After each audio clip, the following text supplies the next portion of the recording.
এখনও পশ্চিমবঙ্গে এই যে একটা উগ্র জঙ্গি গোষ্ঠী, মৌলবাদী জঙ্গি গোষ্ঠী, রাজনৈতিক জঙ্গিরা যারা ক্ষমতায় আসছে, তারা তাদেরকে দেখে আওয়ামী লীগ হুদাই নাচতেছে। কারণ যে কোনো হতাশ জনগোষ্ঠী, পতিত জনগোষ্ঠী, পানিতে ডুবন্ত জনগোষ্ঠী খড়কুটা পাইলে একটু খুশি হইতে চায়।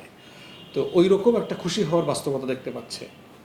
পশ্চিমবাংলার রাজনীতি যখন বেশি উস্কানিমূলক জায়গায় চলে যাবে, আপনারা দেখতে পাচ্ছেন যে বিজেপি কী পরিমাণে আপনার তৃণমূল কংগ্রেসের উপরে আক্রমণ করছে। এই মারমুখিতার জায়গায় পশ্চিমবাংলায় তো অস্থির হয়ে যাবে।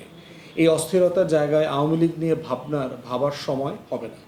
আর দিন শেষে এটা বিজেপি সরকার, এখানে হোক আর কেন্দ্রে হোক, বিজেপির কেন্দ্রের যে রাজনীতি, কেন্দ্রের যে পলিসি, তার বাইরে পশ্চিমবাংলার আলাদা কোনো পলিটিক্স থাকবে না। তো বিজেপির সারা দেশের পলিটিক্স তো আমরা জানি। বিজেপি 24-এ কী করছে জানি। 24 থেকে গত 2 বছর ইন্ডিয়া ডিসইনফরমেশন, মিসইনফরমেশন ক্যাম্পেনের নামে কী করেছে আমরা দেখেছি। তো সব কিছুই মিলে আওয়ামী লীগকে ফিরায় নিয়ে আসার কোনো বাস্তবতা বাংলাদেশে বিরাজ করছে না।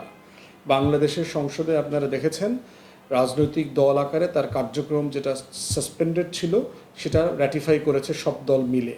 অতএব সেই জায়গাতে বিচারিক প্রক্রিয়া চলমান, এবং আমরা বোধ করছি যে এই প্রক্রিয়ার বাইরে নতুন করে আওয়ামী লীগের কোনো সুখবর আসবে বিজেপি পশ্চিমবাংলায় জেতার কারণে, এটা আমি কোনো কারণ দেখতে পাচ্ছি না।